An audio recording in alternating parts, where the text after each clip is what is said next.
নমস্কার, মৌপ্রিয়ার পরিবারের নতুন একটি ভিডিওতে আপনাদের সকলকে স্বাগত জানাই।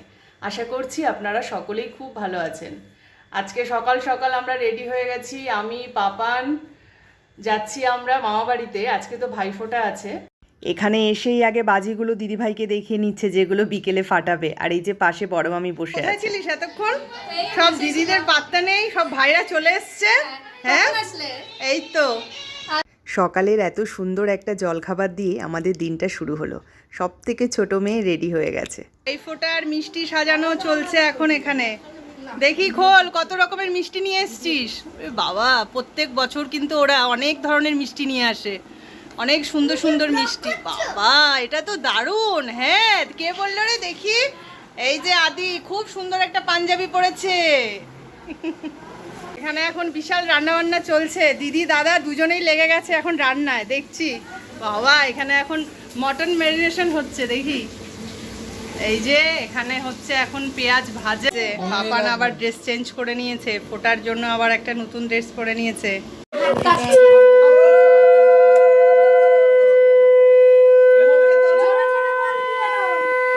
বাড়ির বড় মেয়েকে দিয়ে ফোঁটা শুরু হলো, তার ভাইকে দিয়ে সে ফোঁটা শুরু করলো।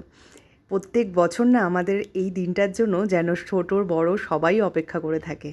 এত হৈ হৈ করে কাটে এই দিনটা, মানে ওদের আনন্দ দেখে যেন আমাদের আনন্দ হয়ে যায়। আমাদের মধ্যে তো ভাইফোঁটা নেই, রাখিটা যাও বা পড়াই, কিন্তু এত দূরে বিয়ে হওয়ার পরের থেকে সেটাও আর হয় না, মানে যাওয়াই হয় না আর বাড়িতে।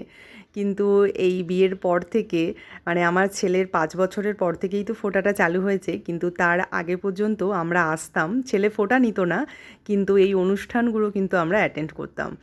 আর এত ভালো লাগে এই অনুষ্ঠানগুলো, কারণ বাড়ির সকলে একসঙ্গে। দেখুন না, ঘরে জায়গা নেই, মানে এত লোকজন হয়ে গেছি।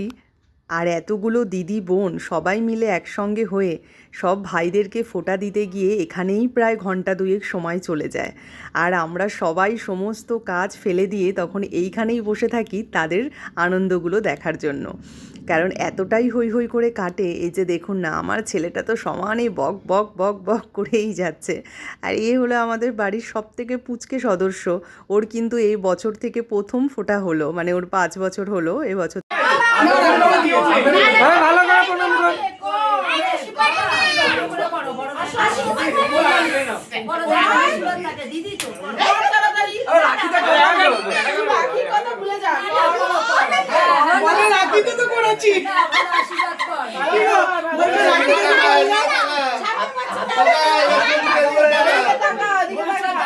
ফোঁটা নেওয়ার পরে দুই ভাইয়ের প্রণাম নেওয়ার জন্য দিদির ব্যস্ততা দেখুন। এই নিয়েও প্রচুর হৈ হুল্লোড় হয়। ওরা কিছুতেই প্রণাম করতে চাইবে না, আর দিদি তো প্রণাম নেবেই নেবে। যাই হোক, এইবারে আমার ছেলেকে দেখুন, চকলেটের বক্স নিয়ে মানে কি করবে আর কি না করবে, এত চকলেট খেতে পছন্দ করে। আর চকলেটের বক্স পেয়ে কিন্তু খুব খুশি। এইবারে সমস্ত আদান প্রদান চলছে, কে কাকে কি দিচ্ছে। ওদেরকে তাই বলছিলাম, এর পরের বছর থেকে মনে হচ্ছে ফোঁটার জন্য একটা মাঠ ভাড়া করতে হবে, কারণ ঘরে আর কিছুতেই হচ্ছে না, এত লোককে আর জায়গা দেওয়া যাচ্ছে না। আর তেমনি আজকে গরমটাও পড়েছে।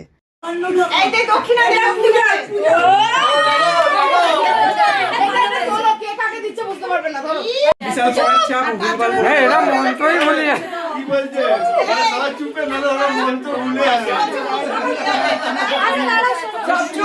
মন্ত্রই বলে যাবে, দেখ না পরীক্ষা চলছে এখন।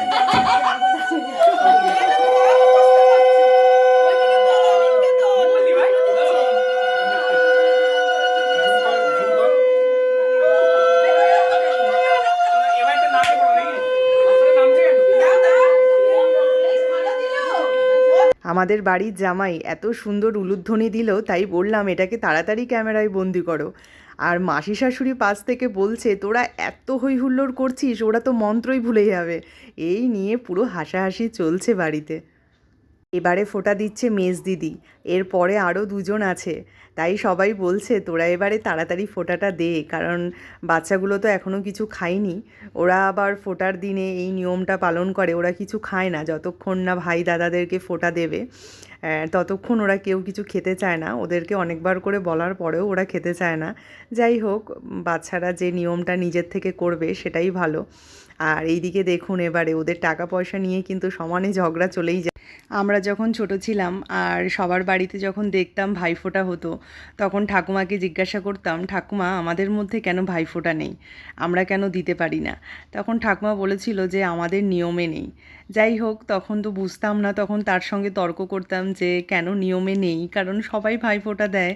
আমাদেরও ভালো, মানে আমাদেরও যদি এই নিয়মটা থাকতো যে আমরা ভাইফোঁটা দিতে পারতাম, কত আনন্দ হতো।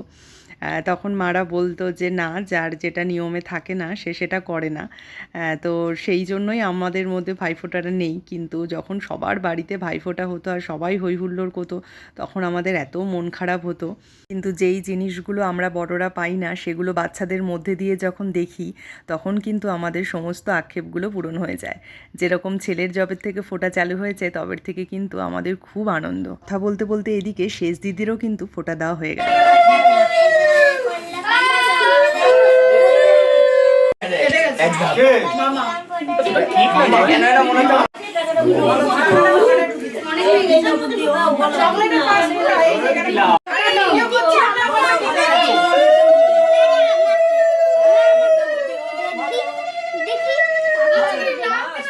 সব থেকে পুচকে দিদি, ছোট দিদি, এবারে তার দাদা ভাইদেরকে ফোঁটা দিচ্ছে। আর এত সুন্দর সেজেছে দেখুন না, ও সাজতে এতটাই ভালোবাসে। এর আগের বছর তো আরও ছোট্ট ছিল, তখনও এত সুন্দর সেজেছিল। এবারেও দেখুন না, সমস্ত কিছু পরে, শাড়ি টিকলি পরে সেজে গুজে পুরো রেডি হয়ে এসছে। আর এখন ওদের গিফট দেওয়া নেওয়া চলছে। আমার ছেলেটাকে দেখুন, ঘড়ি পেয়ে, দিদিভাই ঘড়ি দিয়েছে, পেয়ে তো খুব খুশি। ফোঁটার পর্ব কমপ্লিট হয়ে গেল, এবারে সবাই মিলে একটু ছবি তুলে নেওয়া হচ্ছে। এবছরের ফোঁটাটাও খুব সুন্দরভাবে কমপ্লিট হলো। এবারে আবার সামনের বছরের অপেক্ষা। যাই হোক, সমস্ত পুজোগুলো কমপ্লিট হয়ে যাওয়ার পরে এই ভাইফোঁটায় একটা থাকে যে এই দিনটাতেও একটা প্রচুর হইহুল্লোড় হয় বাড়িতে। তো এবছরের মতো সেটাও কমপ্লিট হয়ে গেল। এবারে আবার আসছে বছর। সব দিদি ভাই একসঙ্গে বসে এবারে গ্রুপে ছবি তোলা হচ্ছে। এইদিকে এখন গিফট খোলার পর্ব চলছে। দেখুন কে কী পেলো, সমস্ত কিছু খুলছে। আর এই যে আমার ছেলের তো চকলেটের বক্সটা খোলার জন্য মানে ও পাগল হয়ে যাচ্ছে, কতক্ষণে এটাকে ও খুলবে। দেখুন কি সুন্দর একখানা ব্যাগ পেয়েছে, পেয়ে তো খুব খুশি।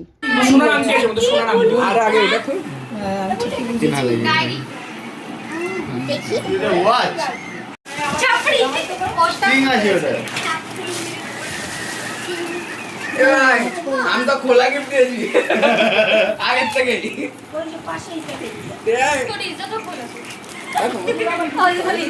কি রে, গিফট খুলতে তো হাফ বেলা পার। এই ঢাকনা তোলো। বাবা, দুর্দান্ত মটন কষানো হচ্ছে এখানে। কি কালার এসছে গো! আজকে দুপুরে খাবারের আয়োজনে ছিল সাদা ভাত, মাছের মাথা দিয়ে মুগের ডাল, আলু ভাজা, পটল চিংড়ি, স্যালাডে ছিল শসা, আর ওইদিকে হয়েছে চিকেন, মাটন আর পাঁপড়, চাটনি, দই। বাচ্চারা এখন সন্ধেবেলা সবাই মিলে একসঙ্গে বাজি ফাটাচ্ছে। চলুন তাহলে আজকের এই ভিডিওটি এখানেই শেষ করছি। যদি কিছু ভালো লেগে থাকে ভিডিওটিতে একটি লাইক করে দেবেন।